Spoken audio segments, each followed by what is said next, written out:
Bishop David here with Canon Anna. Dean Ryan. So we're at our chapel on our cathedral campus, and to refresh your memory, we started here in this very place on the 4th of May, and we concluded the Pilgrimage of Hope, at least this season of it, in Sacramento at the Capitol on the 20th. And there are so many memories along the way. So what say you two? What are some of the things that come to mind about what happened along that way?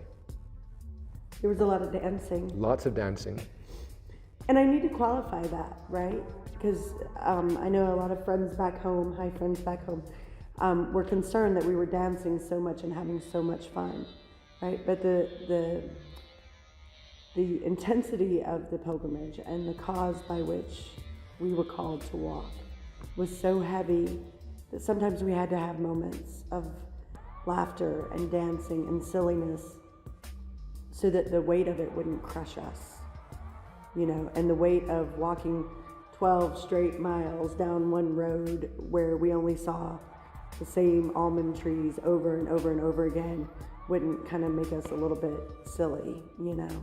So the dancing was both about relationship building in the team, which is really important, but it was also to keep our spirits up as we pondered and prayed the seriousness about this walk. Yeah. Mr. D?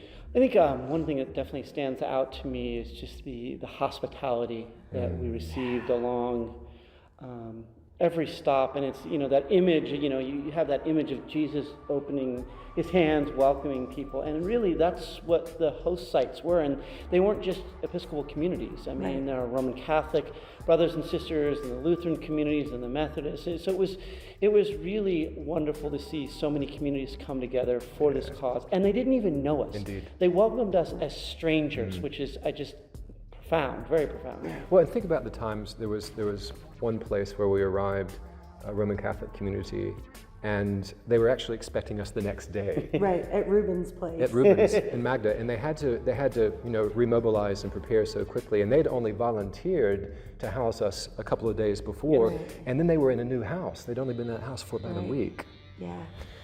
One of the things that I will forever remember is most nights, thank you Jesus, we were billeted. We had accommodation in different accommodations, as we know. And so many nights I had my own bed in my own room. Again, thank you.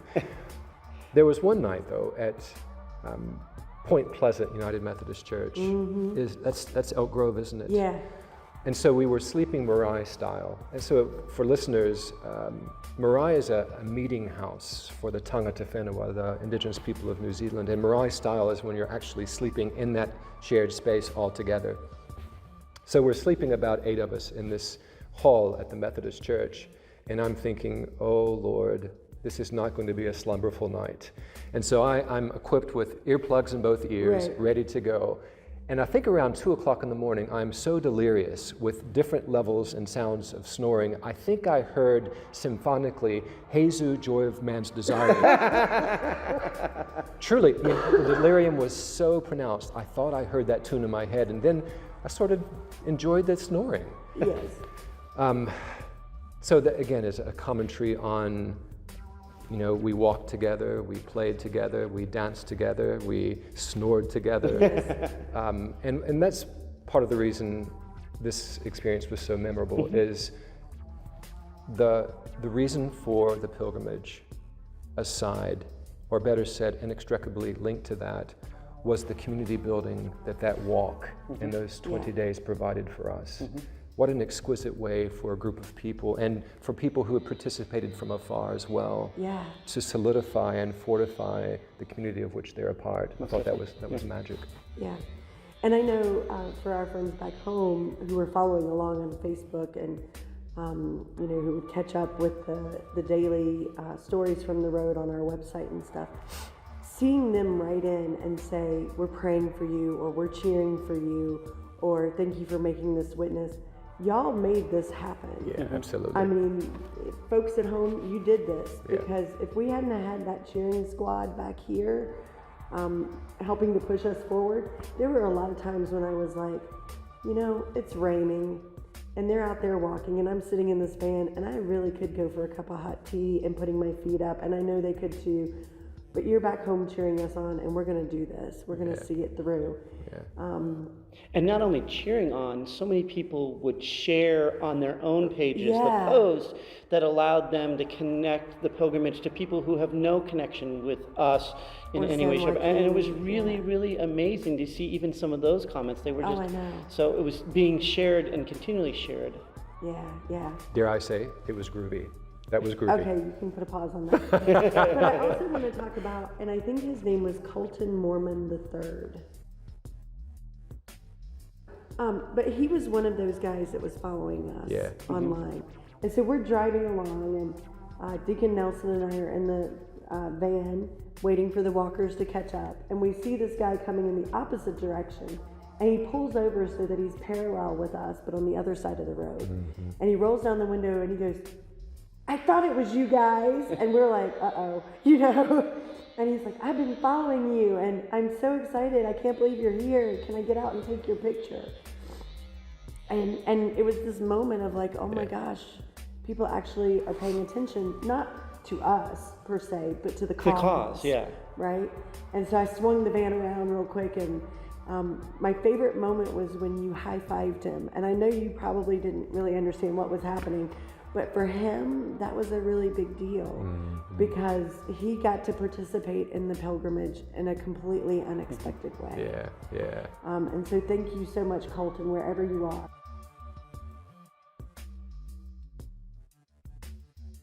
And you're right. People did social media for us, and people were following us, and that increased, as we went north. I also remember the two lads who were driving the truck who stopped and said, "Oh, we've been following you, and we appreciate what you're doing." And then they started live streaming us. Oh, and then we were in their live stream sort of social media world, which was great. I think the other thing, you two, is I want to give props to and creds to our sister Erin Rausch. Erin joined us about midway Yeah, she joined us at Modesto. in Modesto. And Erin was formerly a part of our St. Anne Stockton community. She was on standing committee. Wonderful sister in the faith. She and her family shifted to Idaho last year, and she's on staff at Boise State University. So she came, as the canon said, and joined us in Modesto. And she's approaching 40, and she decided for her 40th that she would raise money through social media for legal defense funds connected to this pilgrimage. And Canon, it was like just a handful of days into it that she made that target. So again, everybody, the ways in which you followed and participated, prayed with, and offered that economic support to a really important part of this pilgrimage. Thank you 3 times, thank you. And Erin was one of our principal dancers and singers along the way. So Erin, as you watch this, thank you. Yeah. I think, so now if we can get into some seriousness. Sure. Okay. About the pilgrimage. The night that we stopped in Livingston and we had dinner in that little community in the downstairs little dining area. This bilingual Lutheran church. Yeah.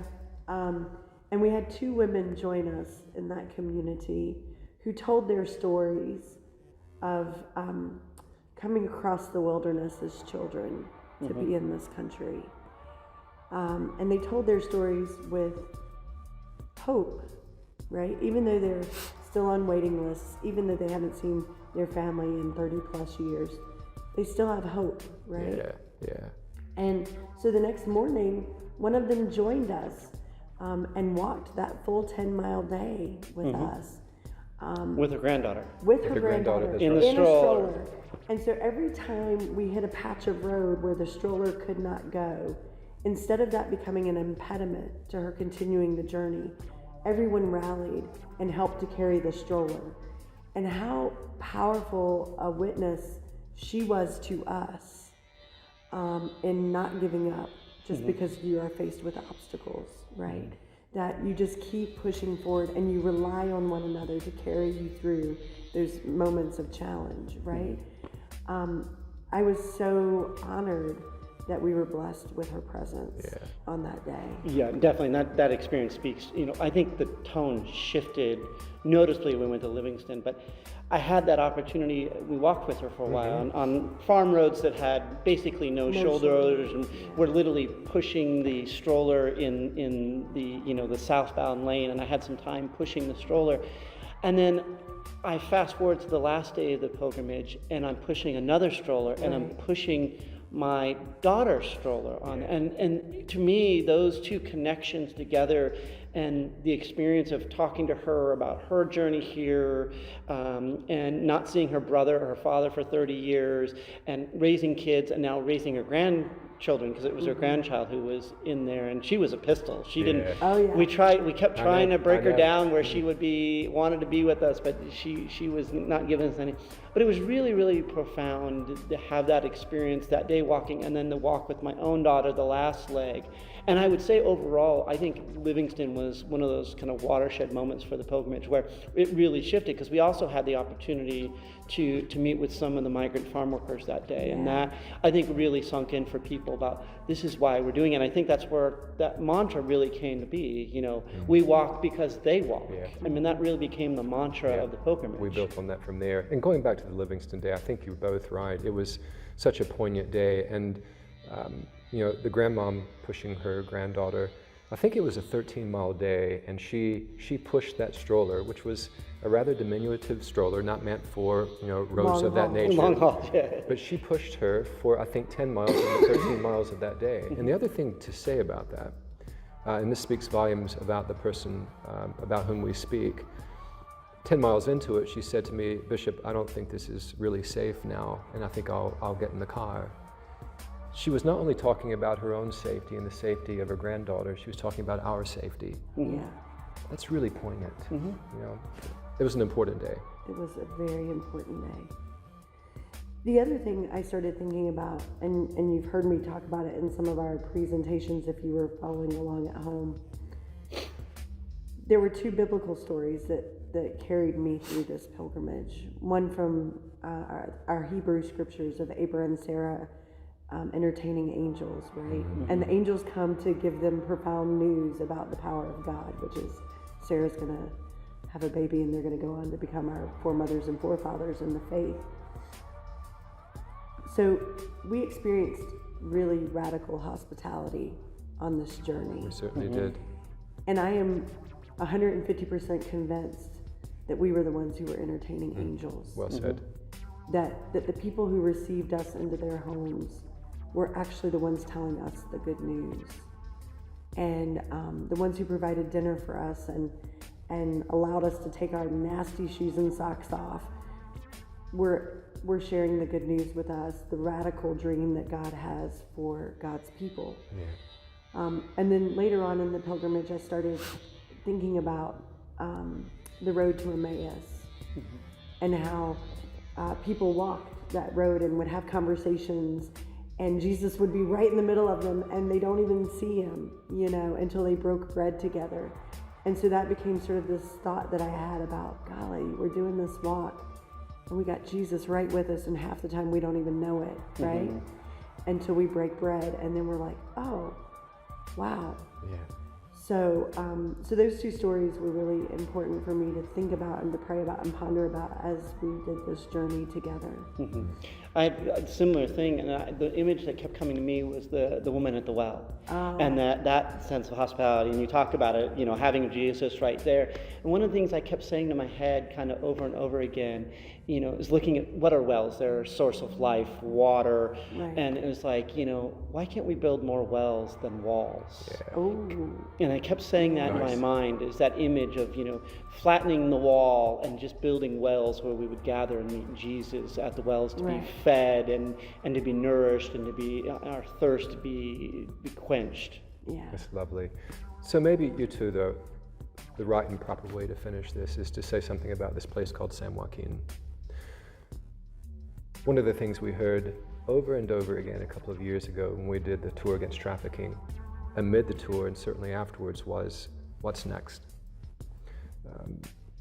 A couple of years ago when our presiding bishop, as you know, Michael Curry, came here for revival, we had people say, whilst he was here and afterwards, what's next?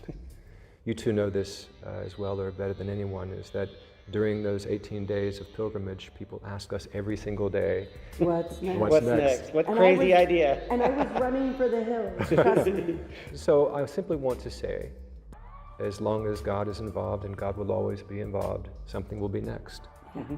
And what's, again, you'll both look at me and try to negate the word as I say it, what's really groovy about this is that we've come to believe as a diocese that God is calling us out into that road, out into the neighborhood, and to consider what's next. And as long as we have marginalized sisters and brothers, as long as we have friends who are voiceless, as long as we have neighbors who are on the fringes, we will be out there with them. Amen? Amen. Yeah, we That's our call. can't stop being pilgrims. Indeed. And we also know that we walk because. They walk. Thanks, everybody. Thank you so much.